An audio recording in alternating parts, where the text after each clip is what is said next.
નમસ્કાર. પુષ્ટિ ભગતના વંદન. શાળાનો છેલ્લો દિવસ. શબ્દ સાંભળતા જ જાણે ધ્રુજારીઓ છૂટી જાય છે. મને યાદ આવે છે કે મેં પ્લે ગ્રુપમાં રડતા રડતા મૂકેલો એ પહેલો પગ અને આજે ધોરણ 10 ની સફર પૂરી કરીને મૂકેલો આ છેલ્લો પગ. આ બંને વચ્ચે જીવાતું જીવન એટલે સ્કૂલ લાઈફ. શાળાએ નથી જવું એ મમ્મી પપ્પા આગળ જીદ કરતા કરતા આજે શાળા છોડીને નથી જવું, આ બંને વચ્ચે જીવાતી જિંદગી એટલે મારી સ્કૂલ લાઈફ. બોર્ડ પરીક્ષા પૂરી થયાની રાહ જોતા જોતા આજે ધોરણ 10 નો છેલ્લો દિવસ આવી ગયો. આ બંને વચ્ચેની સફર એટલે મારી સ્કૂલ લાઈફ. મને યાદ આવે છે મેં કરેલી એ મસ્તી. ચાલુ લેક્ચરમાં નાસ્તાના ડબ્બા ખોલવા, નોટબુકમાં પાછળ સર અને ટીચરના ફની સ્ટીકર્સો દોરવા, ટીચરના એક વેરી ગુડ માટે તરસ અને લેક્ચર પતવાના બેલની રાહ જોવી. મને યાદ આવે છે મારા એ શિક્ષક મિત્રો, સામાજિક વિજ્ઞાનના સર જેસી સર અને સીવી સર, અંગ્રેજી વિષયના સર ડીજી સર, ગણિતના સર પીજે સર અને એએમ સર, વિજ્ઞાનના સર ટંડેલ સર, આરપી સર અને કમાણી સર, સંસ્કૃત વિષયના સર જેવી સર અને ગુજરાતીના સર ગણેશ સર. આ શિક્ષકો માત્ર મારા માટે શિક્ષકો નહોતા, પરંતુ મારા જીવનને સાચી દિશામાં લાવીને અને કયા માર્ગે પ્રગતિ કરવી એ જણાવનાર એક કેળવણીકાર હતા. વન એન્ડ ઓનલી મારા ફેવરિટ સર એટલે વિશાલ સર.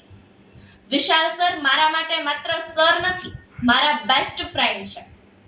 વિશાલ સરે મને ગમે એવી મોટી મુસીબત કેમ ન હોય એની સામે કેવી રીતે લડવું ને એની સમજણ આપી છે. મારા ફેવરિટ મેડમ એટલે વૈદેહી મેડમ. વૈદેહી મેડમ માત્ર મારા માટે મેડમ નથી, પરંતુ એ મારા મોટા બેન જેવા છે અને એ મને મારી નાની બેન માને છે. એમણે મને જે પ્રેમ અને હૂંફ આપ્યો એ મારા માટે અનન્ય છે. મારા પાર્થ સર, એ લોકો જતા રહ્યા એને તો 1 વર્ષ થયું, પણ એની સાથે કરેલી કેટલીક ગપશપો આજે મને યાદ આવે છે. મારા મિત્રો જે મારા માટે ખૂબ અનમોલ રત્ન છે, જેમણે 9 અને 10 બંને ધોરણમાં મને ઓલવેઝ ખુશ રાખી, મારી જીવનમાં ઓલવેઝ હેપીનેસ ભરી દીધી અને મને હંમેશા સાચા માર્ગ તરફ લઈ ગયા. એવા મારા મિત્રો એટલે હીર પ્રિયાંશી, કૃષ્ણા, હિરલ, ધાર્મી, ઈશ્વિતા અને પવિત્રા માટે મારે આજે થેન્ક યુ કહેવું છે કે એ લોકોએ મને ઓલવેઝ ખુશ રાખી, મને ગુડ હેબિટ આપી. એના માટે થેન્ક યુ સો મચ. મારે આભાર માનવો છે મારા એ શિક્ષક મિત્રો અને મારા એ પરમ મિત્રોનો કે જેમણે મને, હું જ્યારે બીમાર હોઉં ને ત્યારે મને ખૂબ સપોર્ટ કર્યો છે. મારી પાછળ એ લોકો ખૂબ દોડ્યા છે. એના માટે હું એમની દિલથી ઋણી છું અને હું એમનો આભાર વ્યક્ત કરું છું.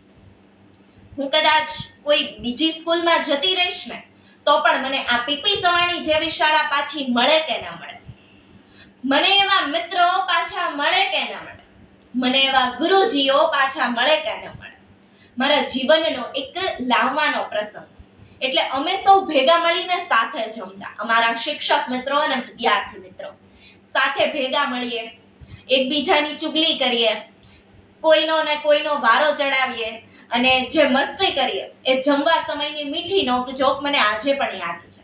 જ્યારે આજે હું મારા ઘરે જમવા બેસું છું ને ત્યારે પણ મને એ મારી મીઠી નોકઝોક યાદ આવે છે.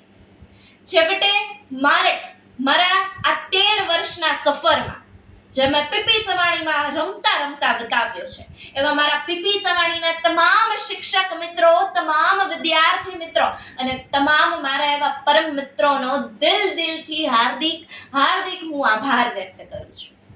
નવી શાળામાં જઈને તમારા જેવા શિક્ષકો પાછા મળે ન મળે, તમારા જેવા પરમ મિત્રો મને પાછા મળે ન મળે, પણ હું તમને જિંદગીભર નહીં ભૂલું. છેવટે એક પંક્તિ દ્વારા હું મારું વક્તવ્યને પૂર્ણાહુતિ આપીશ. કહેવાય છે કે નદીની રેતમાં રમતું આ નગર ફરી પાછું મળે ન મળે. નદીની રેતમાં રમતું આ નગર ફરી પાછું મળે ન મળે. ભરીલો શ્વાસમાં માટીની આ સુગંધ, ભરીલો શ્વાસમાં માટીની આ સુગંધ ફરી પાછી એ માટી મળે ન મળે, ફરી પાછી એ માટી મળે ન મળે. પરિચિતોને ધરાઈને જોઈ લેવા દો, પરિચિતોને ધરાઈને જોઈ લેવા દો. આ હસતા ચહેરા અને મીઠી નજર ફરી પાછી મળે ન મળે. રડીલો એ સંબંધોને વિટળાઈને ફરી પાછા કોઈને કોઈની ખબર મળે ન મળે. છેવટે હું પુષ્ટિ ભગત 13 વર્ષના સફર દરમિયાન મારા તમામ શિક્ષક મિત્રો, તમામ મારા મિત્રો અને તમામ મારા વિદ્યાર્થી મિત્રોનો હું દિલથી મને સાંભળી એ માટે આભાર વ્યક્ત કરું છું. Thank you so much. અસ્તુ.